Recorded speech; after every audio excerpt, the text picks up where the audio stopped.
Yeah, Yeah. yeah, it's beautiful up there. So, Yeah. um, well, man, it's great to meet you. You got so much going on. I mean, on paper, Yeah. it's, you got real estate, you're a podcaster, family guy, entrepreneur. There's so much going on. So I'm looking forward to getting into it. And to begin that journey into your life, I want to ask, 4 years ago, we were trying to figure this pandemic out. How are we going to get through it? How long is it going to last? How did you get through that time period? And how did it change this myriad of things that you're involved with? Oh wow, that's a great question. 4 years ago, I think yeah. At first, it was I was pretty much just doing real estate, just as a regular residential broker, and I was doing really well. And then all of a sudden, when it hit, everything had come to a stop. Like in our state, you couldn't show properties anymore.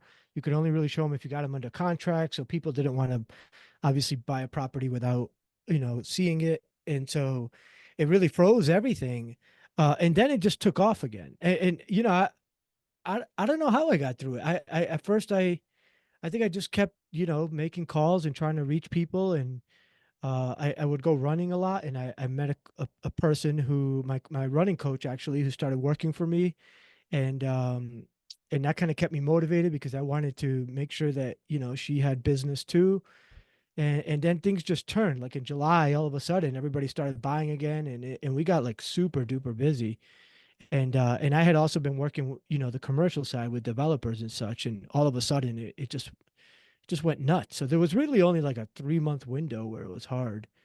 Um, but it was great. I mean, during that time, I also worked on improving my house. I added a bathroom to my old house, and it was a little house that we lived in, got it ready, and then we were able to sell it end of that year. We did really well and move up to a bigger house with that. So yeah, just you work on what you can, Yeah. you know. So ultimately, at the end of the day, if we wanted to get to the heart and soul of what you do on a daily basis, I'm going to put you in front of a bunch of third graders at career day. One of the Okay. kids is curious and says, "Hey, what do you do for a living?" How would you answer that child? I'm a real estate guy. I just call myself a real estate guy. I mostly sell real estate of all kinds. Lately, it's been much more residential because that's kind of what's moving. I'm also involved with short-term rentals, some commercial work, but all kinds of real estate stuff, right? And Yeah. then podcasting has become a big part of my life, and I my intent is for podcasting to eventually be the only part of my life, really. So yeah. So what did you want to be in the third grade? What was your dream when you were at that point in your life? Yeah, I've always enjoyed just figuring out um how to like create businesses. I think, even from third grade, I can remember like going and, I was really into baseball cards. So, I try to save up to buy like the big boxes of, those Tops wax packs, they call them that, the Tops was a brand and they had the bubble gum inside and it was wrapped in wax paper. And I'd go buy the boxes and resell them individually, for more. And I just learned early on you can, buy wholesale and individualize and sell for retail. And yeah, that was right around third grade. And I'd also organize, like my father was a super of a building in New York City, and we'd organize so I had access to like the full basement big rooms, and I'd have like these baseball card conventions, like have my friends come over with their cards, and we'd all like trade cards there and stuff, and or sell cards, whatever, or paper routes, whatever it was, since very little, I just always enjoyed that. Yeah. So talk to me a little bit about heroes. Who's been an inspiration for you? You're obviously highly driven, doing a lot with your life. Who has been that inspiration for you? I really like the people who just turn something, like nothing into something like that. I don't the folks who have a whole lot to start with and then take it to another. I don't find that very inspiring. So folks who just yeah, again, don't have anything and just figure out how to turn that into gold. I find really inspiring, and I think to me that the biggest inspiration there is just my mother. I mean, she doesn't, she didn't get really past elementary school in Colombia, grew up on a coffee farm. Father died at a young age, and she, moved to the big city of Medellin, Colombia, and then to the US and just figured out without speaking English. And she's also like 4'10". and doesn't speak English, and she's just like a dynamo. She just goes somewhere and just figures out, how to make a living and provide and all that. And she gets everybody to like rally around her, warm up. Now, I actually, unfortunately, she's got Alzheimer's now and dementia, and had to put her in a nursing home. But she's not full blown, and she's kind of like, I went to visit her, and she kind of runs the show there. She walks around, everybody knows her. She says hi. You can see how people warm up around her, and I don't know. I just find that really amazing. And she, no ego, Yeah. all that kind of stuff. Incredibly modest. I mean, just love that. So she's a hero to me. Yeah. So I want to go back to the baseball cards. What was the most valuable or your favorite baseball card or player when you were collecting? Yeah. Well, my favorite one I had a Don Mattingly rookie card. Wow, If you that's big. remember, yeah, back in the day, that was a big deal. The one I used to do the best with business wise was Mark McGuire's rookie card, the Yes. tops. You remember that? So I had almost like figured out, if for every like so many packs that you bought of those tops packs, you were going to get a Mark McGuire card. And they Yeah. were the rated rookie cards with the Uh-huh. trophy on, and those things were worth like they were so valuable. Everybody knew he was going to be a legend, right? Yeah. And they would, so I would always like figure out, okay, I'm going to save this many packs, and I get a card. And I had a bunch of them, and I'd go sell them and do Yeah. well with them. So yeah, That's cool. he wasn't like So a favorite player. I yeah, just no, I get it. realized, yeah.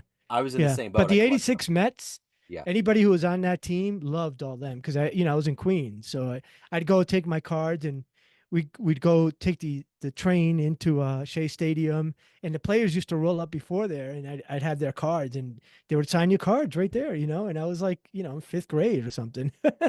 Wow. My dad Yeah. grew up in Long Island and, so the Hmm. Royals won in 85. So in 86, Yeah. I ran outside like Jesse Orosco and threw my glove in the air. Oh, yeah. So let me tell you something, a good story real quick.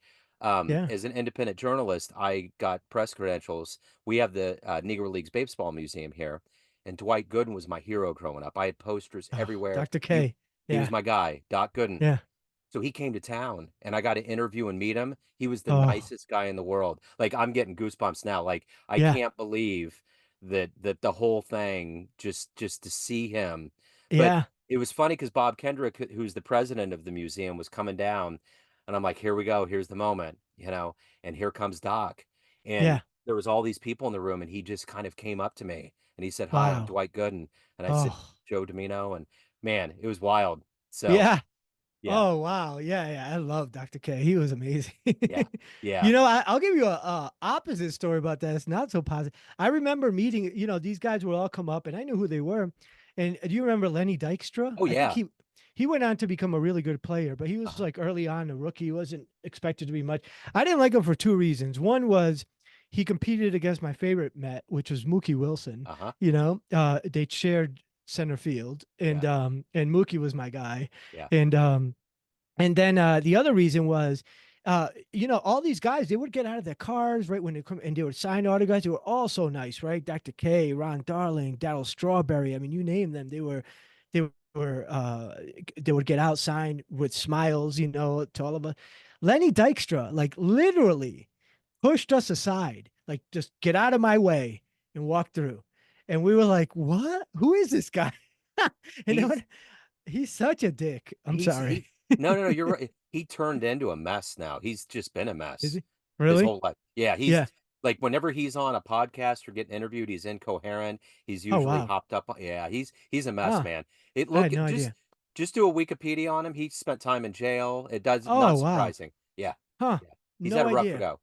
I never kept, I never followed him after. I knew he became really good with the Phillies for a while, Yeah. but I He was up with but I John didn't Kruk. Yeah. any more than that. I didn't know, I The couldn't Kruk, believe it. You never see that. A lot of, that's at wild. most they'll just ignore you and walk by because they're busy, whatever. And I get it, Yeah. even as it, but he was like literally like, just get out of my Yeah. way, you Uh-uh. little shit. Yeah. Like, No, no wow. good. No good. Yeah. I So mean, so I'm curious in your life with all these things going on, what gets you up out of bed every day? What's the gas in your tank? Oh, I don't know. I don't, it's funny. Like everybody, you have to come up with this big why, right? Like you always come up. I don't know if I really have a conscious one. Obviously, I want to be really successful and be able to provide for my future generations to do whatever drives them and not have to worry about money with it. But I think I'm always thinking of creative things to do, which is a flaw and it's a curse and an asset, right? Like but I get up thinking like, oh yeah, today I'm going to do this great thing, for this, an idea within a business I'm working on, and I just get up and do it. Like there's not much like to think about there, Yeah, you know? yeah. Yeah. So, of everything that you've done in your life up to this point, what are you the proudest of? Oh wow. I mean, besides obviously, raising kids and all that good stuff, and college. I think the most recent thing that comes to mind for me is I was able to run the last world major of the marathons. Yeah, There's the six marathon world majors, and I just recently ran the last one in Tokyo this past March. That was a really, really cool achievement. And not just because of running it and all that, but like it just kind of was a like it exemplified like how far I've come in my running journey, and my family was there. I PR'd. It was my first time PRing in like 6 years, a personal record for people who don't know. Just like everything, it was just a great experience. Yeah, I think I'm most proud of that.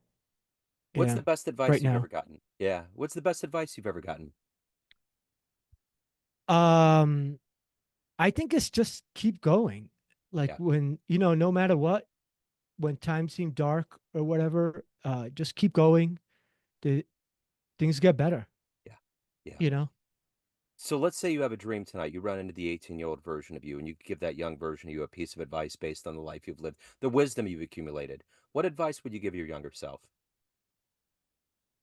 It's funny. I asked this on my podcast too, and now you asked me, and I'm drawing a blank.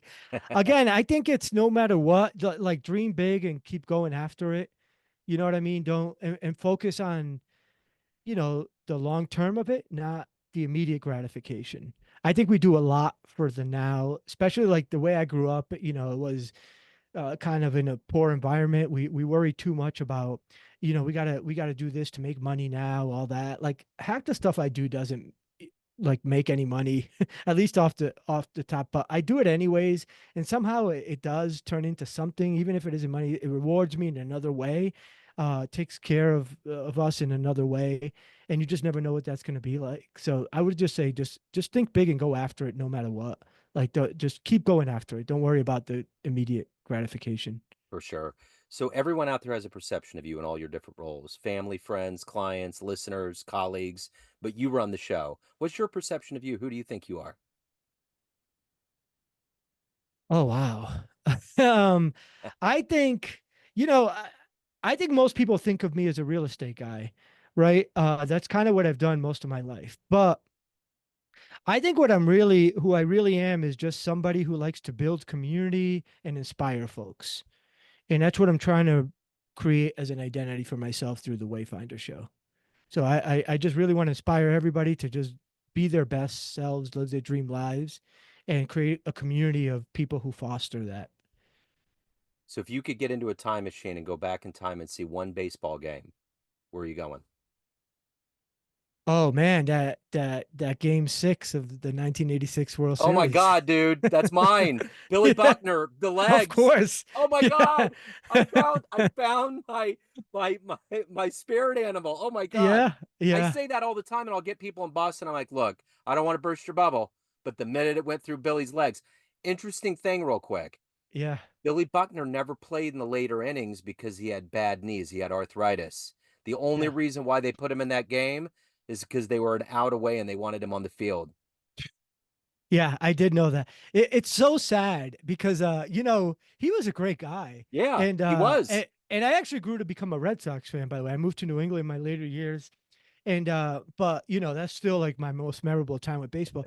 But I feel so bad for the guy. Like he had so many I death know. threats. I heard an interview with him like years ago, and he had so many death threats and all this stuff. And I he know. was a great player, great guy. Great guy. Like, Great yeah, guy.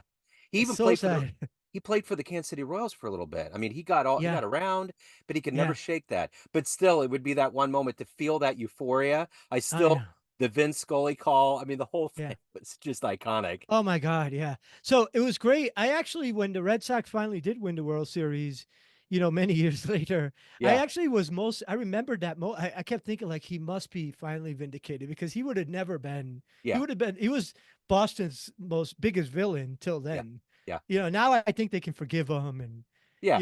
I think they have, right. Like they brought him back or something. Like Yeah, I think yeah, they gave him something, but I remember that year I bought a Boston hat. It's funny you say that because I yeah, was so into them winning it.